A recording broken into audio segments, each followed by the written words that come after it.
Well, hi sewing friends. Today we are gonna make the binding and finish up this quilt.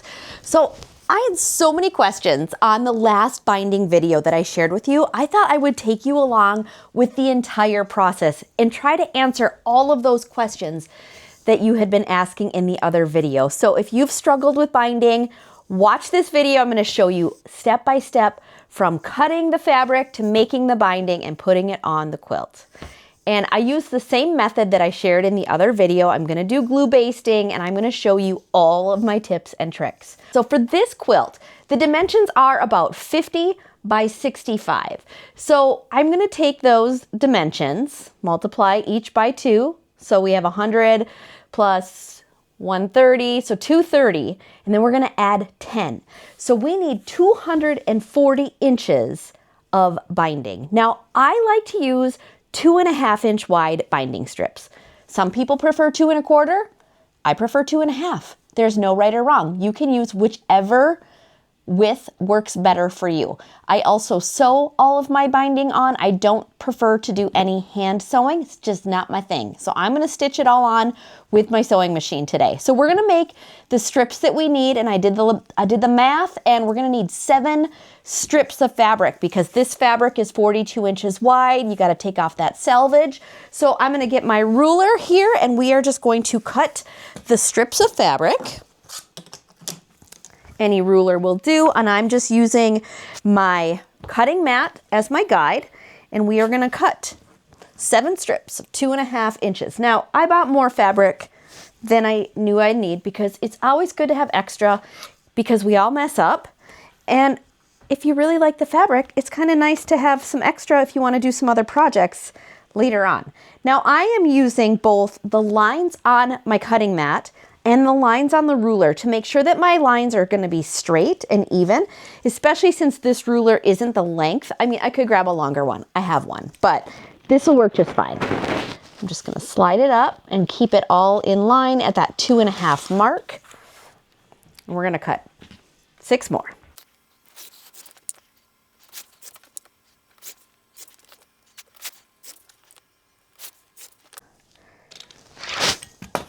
Okay. Now all of our selvage edges are cut off. So the next thing we're gonna do is we're gonna go over to the sewing machine. We're gonna sew these strips together. And to do that, what you wanna do is take 2 of your strips and you wanna place them right sides together, but you wanna place them overlapping this way, and we're gonna sew from this corner to this corner. I'm gonna show you better when we get over at that sewing machine so you can see. And I'm gonna draw a line first with my marking pen.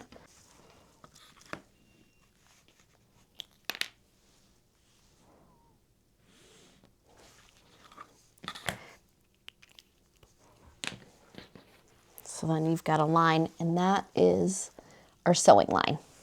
Okay, so now we've got our pen and our ruler, so we can just work through all of these strips because we're gonna make one long strip by connecting all of them together the same way. So here is our 45-degree line that we drew from corner to corner, and I am gonna sew right along that line. That is your guide, your sewing line. Stitch length, 1.5 to 2 inches, or 2, whatever that is, millimeters. I think it's millimeters.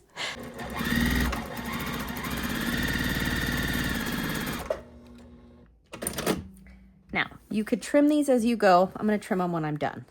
So what I'm gonna do, I'm gonna fold this piece right side up. I'm gonna take my next strip and do the same thing. We're going to place it across, draw our line.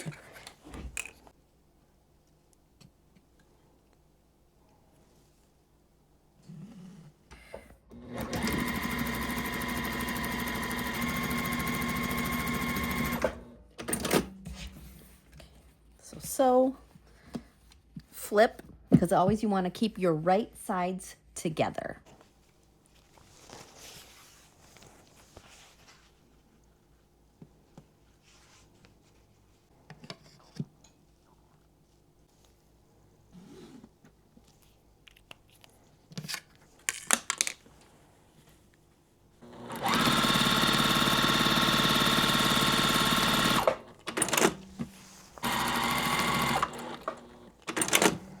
Okay, now we've got all of our strips attached. So if you turn it the other way, you can see they are all connected.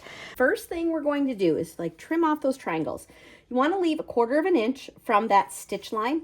Now this is approximate. You don't need to pull out the ruler. Just trim that off. And then we're going to press all the seams either open or off to one side or another. It doesn't matter whichever preference you have here. Again, no rules, whatever way you prefer to do it.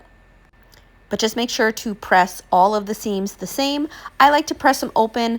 That way it distributes that extra bulk evenly throughout the binding. We are going to fold this entire strip in half, lengthwise, okay? So you're going to start at either end, does not matter, and just fold it in half like this and then press. Now I have a tool that is actually in my house, not down here with me, that makes this process a lot quicker. But right now we're just going to do this with no handy tools. I will make a video showing you some binding tips and tricks and some tools that make these jobs even easier. But sometimes I find it's best to just get the hang of it first. You know, like learn how to do it, then add in the tools. This is a pretty long strip of binding. If you want to roll it up, you can. Sometimes I just drape it around behind me. But at the beginning, so this is this end we're going to start with, where the fold is on the left side and the raw edges are on the right. I like to fold that down because that's where I'm going to start with my binding pocket. So I'm going to go ahead, press that down. Here's where I've gotten a lot of questions. Won't that come unraveled? It doesn't. Mine never has. And I throw my quilts in the wash and it's never been an issue because we don't stitch that down in place. We've just folded it. And what else I like to do to get rid of some of that added bulk is I trim it off and I leave about 1/4 inch. But that is all folded down and tucked inside. So once we stitch it to our quilt, that will stay, it will stay down. That is not going to lift up or come unwrapped. So to get started, I'm going to attach the binding to the back of my quilt and I'm going to top stitch it on the front side with my sewing machine. There's no right or wrong answer here. This is all personal preference. You can attach it to the front and hand stitch it on the back. You can do this whatever way you want to. Don't let anybody tell you you're doing it wrong, okay? So we're gonna start on the back side of our quilt and I've just laid my binding strip along the raw edge. I am not pinning or clipping at this point or glue basting. We're just gonna use our hands and our eyes as our guide. I've got my 1/4 inch presser foot on here. I'm using my Juki TL2000 QI. This is an industrial straight stitch only machine. Works great. It's a heavy duty workhorse. Now what I'm doing here, I've already squared up my quilt, trimmed all my edges, and I just want to get started. I'm going to put this under the foot, and we want our raw edges to stay lined up. So I'll just use my hands and guide it as I go. And I start by opening the pocket. That's what we call the beginning of the binding strip. This is going to be a pocket that you're creating. So open that up and stitch down, I don't know, 2 to 3 inches.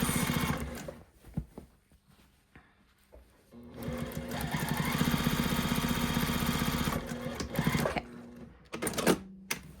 Remove it from underneath and go ahead and close your binding strip now. And we stopped stitching right about here, so that's where we're gonna pick back up on the outside. You wanna leave this part open so that when we get to the end, that's where the end of our binding gets tucked in. This is where you gotta work with the space that you have. I like to have excess, like I like to pile it up here so it's not dragging or pulling on the edge of my table. And I'm just holding the binding and the quilt, and I'm just gonna stitch.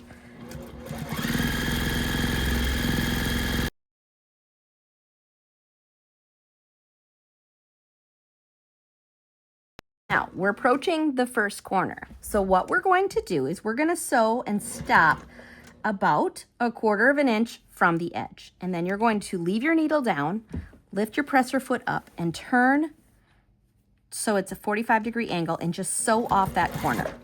You don't need to backstitch. And then cut your thread. And now this is where we make our first mitered corner. And you're gonna fold it back over itself in the corner just like that. And then you're gonna just use your fingers to keep a nice straight line here. And we wanna line up the raw edge with the raw edge of our quilt. And we're gonna turn and we're gonna start sewing right at the very top. And I do always backstitch here.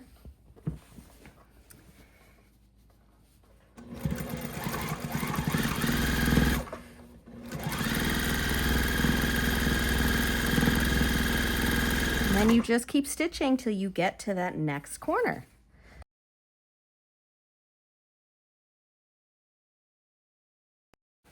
Okay, friends, we are almost to that corner, so do the same thing.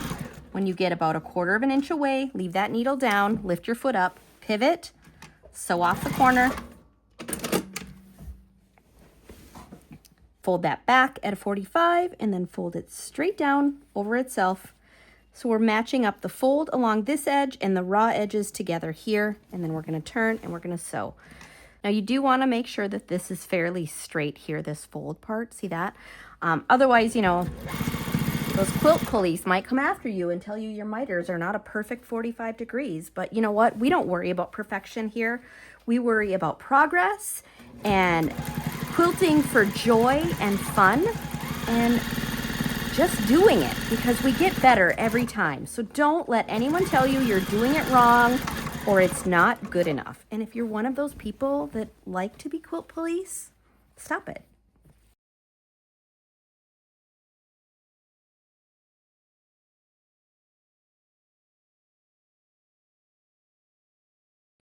We're back. We made it to the next corner. This is our third one.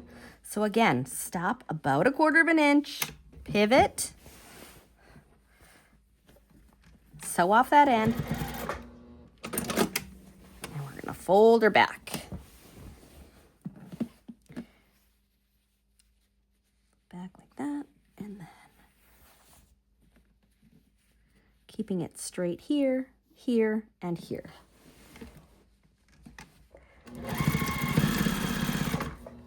All right, this is our last full side. We'll have one more corner, and then we're gonna do the finishing pocket. All right, we are at that 4th and final corner. So same thing, leave the needle down, turn, sew, and let's fold it back.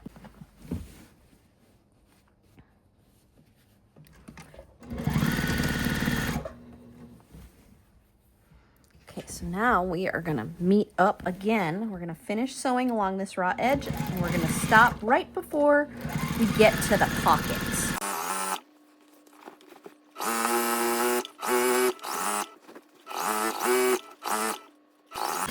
All right, we are to the pocket. It's right here. Now remember, we left this flap open because we're gonna tuck some of this in there. So go ahead and trim off. Now you wanna be below this point right here. So you want to have enough, about 1 inch below this bottom corner. And I always cut it on the diagonal. I had some extra binding, but I knew that would happen. I'd rather have extra than run out mid-project. So just go ahead and just lay that in there.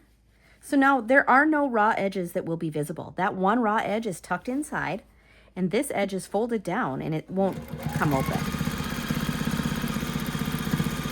So now we're sewing the pocket closed, and we're gonna sew to where we started on the outside.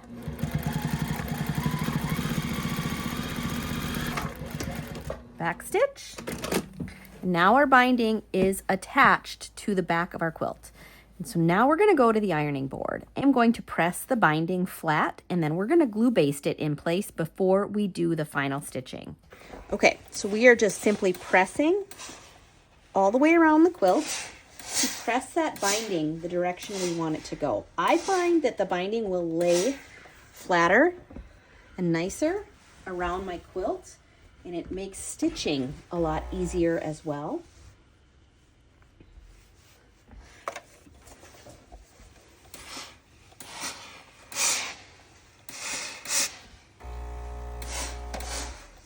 Okay, now when you get to the corners, I'm just going to ignore them for right now. I don't want to press them just yet.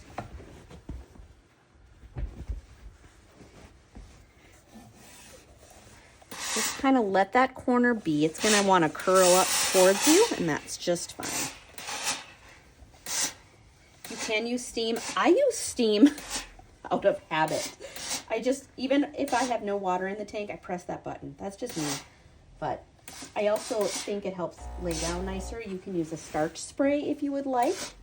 Because again, we have no rules here. We do what we enjoy and what works best for us. Now we've pressed our seams all the way around. We're going to fold it to the right side, the top side, okay? And I just like to start in the middle, and I'm going to do the top and then the bottom, and then I will do the sides. That's going to give you the nicest miter on your corners. So what I do, I'm using this Roxanne glue based it. I've been told that people use Elmer's glue or other water soluble glues because these are a temporary glue and they will wash out when you put your quilt in the wash. And when we set this with our iron, we are heat setting the glue so it will not gum up your needle. I've been doing glue basting for years and I've never ever had an issue. Now you might get some glue on your fingers. Just keep a paper towel handy and wipe them off. It's not a big deal. So I like to start in the middle and work my way to the edges. And I'm just using my thumb. You can use a stiletto, because yeah, my thumb will get a little gunky, but I just press as I go. And it's heat setting that glue. So I'm just gonna glue it out, just like that. And I'm gonna go do that on the other side as well. So we are just gonna continue to glue the top, like I said, the top first, and then the bottom. Now you don't need a lot of glue here, just a little bit along those edges is plenty.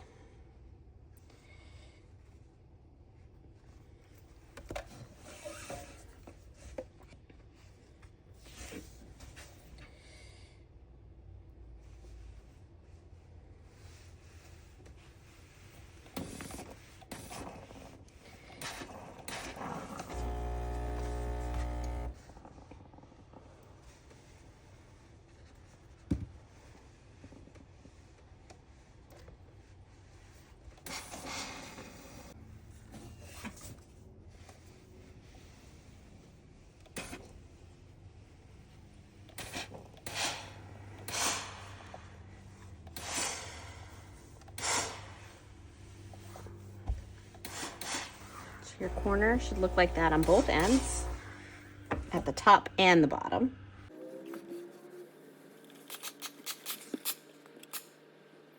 Once you're done pressing the top and the bottom, then we're going to do the sides.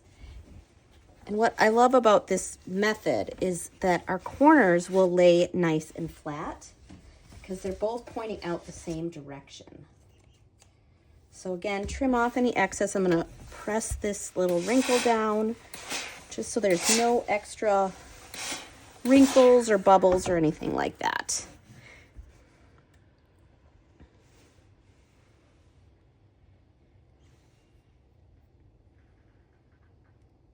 Now I'm going to put a little bit of glue on that corner because we're going to fold it down over itself.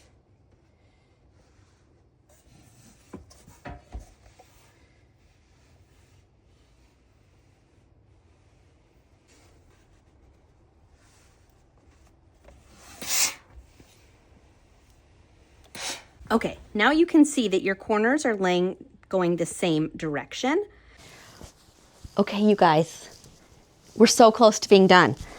But what I want to show you is now the binding is held in place by the glue all the way around the edge of the quilt. So we don't have to mess with any pins or clips while we're stitching it into place.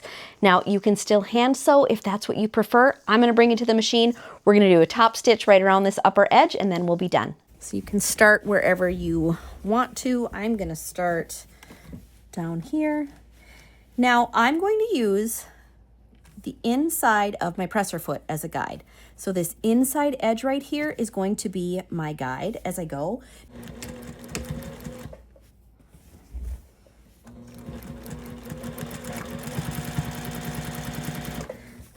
So using this inside of my foot allows me to keep my stitch nice and straight, and then I can see right where I am stitching. Now I'm going to stop quick and just check. I was having some tension issues earlier, so I just want to make sure I have taken care of that before I get too far in this quilt. When you get to the corner, we're going to do that same thing where we leave the needle down, lift up the foot, pivot, and then line it all back up with the inside of that foot so our line is nice and straight along that top edge.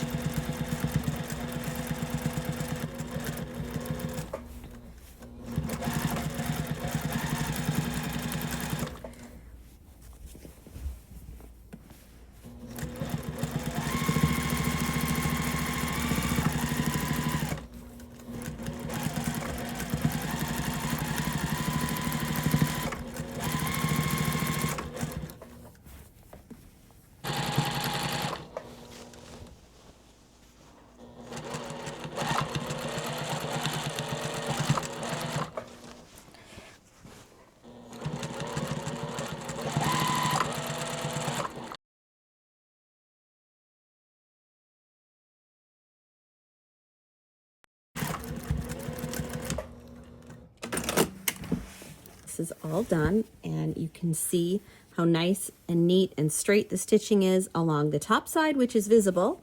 And then on the back, because we used Minky is very forgiving, and you know, you can see where the stitching is, but you know, like, it does not take away from the finished work. I'm very pleased with how this came out. And it's done. And remember, done is better than perfect. Well, friends, we are all done with this quilt.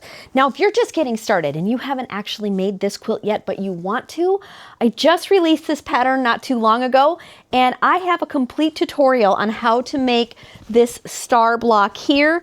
I mean, the patchwork block is pretty self-explanatory. I haven't done a video yet, but maybe that's to come. But this pattern is very beginner friendly.